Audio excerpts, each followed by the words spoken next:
Hey, if you've ever wondered when you should go ahead and launch your product and when it's ready for the market, stick around and watch today's video through until the very end, as I'm about to share with you a lesson that I learned in my journey that allowed me to launch more products more quickly, ultimately generate customers and make money more quickly and grow my business that much faster.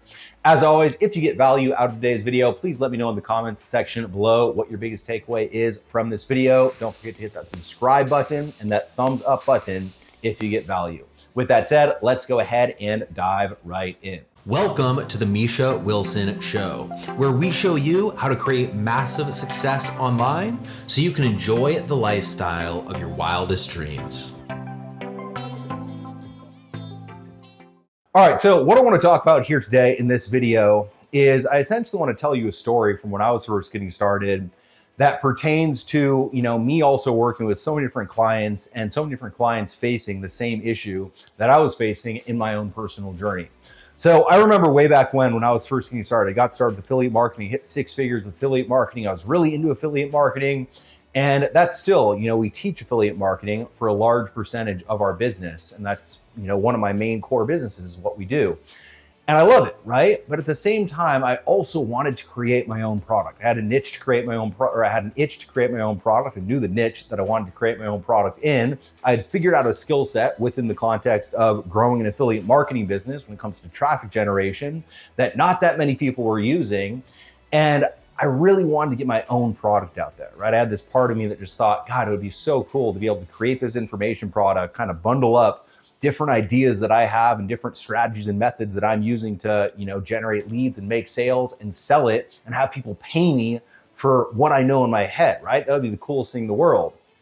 And I remember I just meticulously went over, every different thing that I wanted to include in the product. All right, module 1's going to be this. Module 2's going to be this. Module 3, I'm going to dial this in. I'm going to give away these done for your resources. I recorded module 1. I recorded the first 3 modules. I said, God, I actually want to change that. So I went back and changed that a little bit. And I said, I actually want to put this here and not here. And maybe the journey will be better if the customer comes in here and then goes there. And well, shit, if that happens, if they come in here and then they go there, I got to go back and I got to tweak the 3 videos that I already recorded 3 times.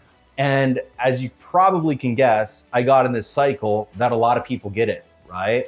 And very quickly, I found myself, I had spent months of my life and the product still had not been launched, right? I spent months of my life recording, tweaking, adjusting, adding, tweaking, re-recording, adjusting, all for the goal of trying to get the frickin' product perfect before I got the product launched and out into the marketplace.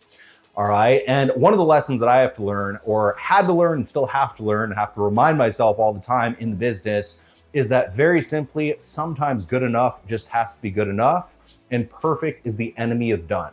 All right. And so in this whole process that I was going through, I actually had a mentor, a guy named Dagan Smith, and the product was kind of an extension of what he had taught me, right? He had taught me how to use solo ads to drive traffic. I had then kind of put my own spin on how he was doing solo ads, adjusted some of my strategies and tactics that I was using in my business to, kind of have my own flair with it. And I was creating my solo ad product that kind of was, somewhat what Dagan had taught me before.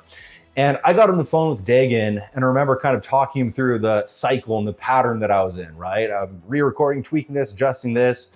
And he told me what I just told you. He said, look, Misha, sometimes good enough just has to be good enough.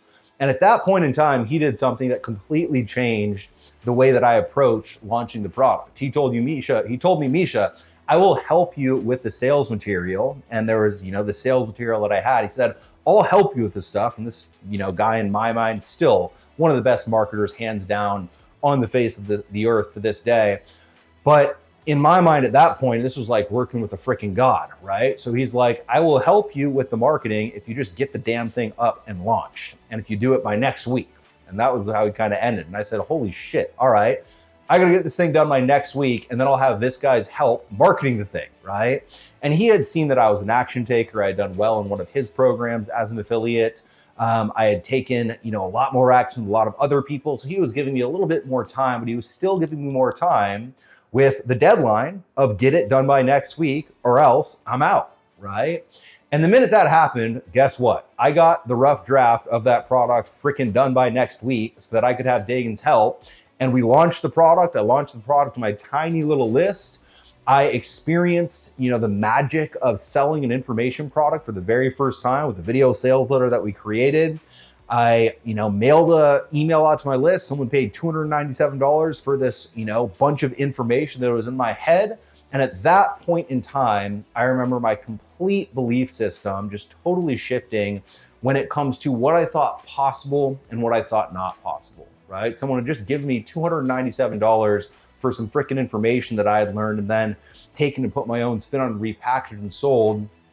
And immediately I realized, holy shit, the possibilities are limitless. And now, almost $40 million in sales later, here we are, right? Just because way back when I had a mentor tell me that sometimes good enough has to be good enough and perfect is the fucking enemy of done.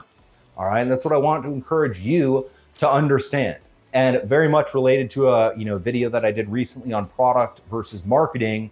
I do believe that you should make the product better, right? With this particular product, I had already put so much time, effort, and energy into mapping the thing out for the months leading up to it that when I executed on it the first time. I started generating customers. The customers came through. The customers really liked the product. They enjoyed going through it. They got results with it. I gave them my best solo ad sources, which I wouldn't have done because very soon those solo ad sources didn't work, very well for me anymore.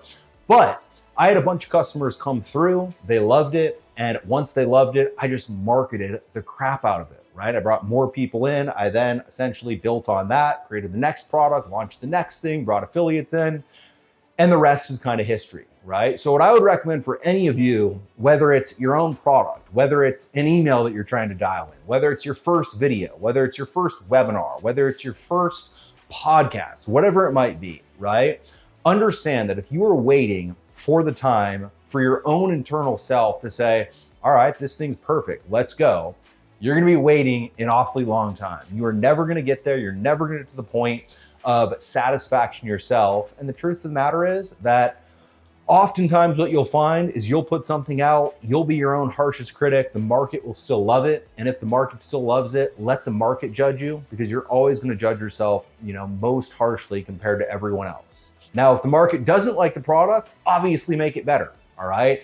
Add more content, make it simpler for them to use, reduce the friction for them to use it, make it easier for them to get the end result associated with the product, make it less work and faster for them to get the end result, etc. Figure out creative ways to do that, but ultimately understand the principle. If you're waiting to get it perfect, you're never gonna get the thing perfect, and ultimately you'll never get off the ground. Launch the thing, go from there, and figure out the rest later. Hope you got a ton of value out of this video. As always, if you did, please let me know in the comments section below what your biggest takeaway was. And don't forget to hit that subscribe button and that thumbs up button if you got value out of this video.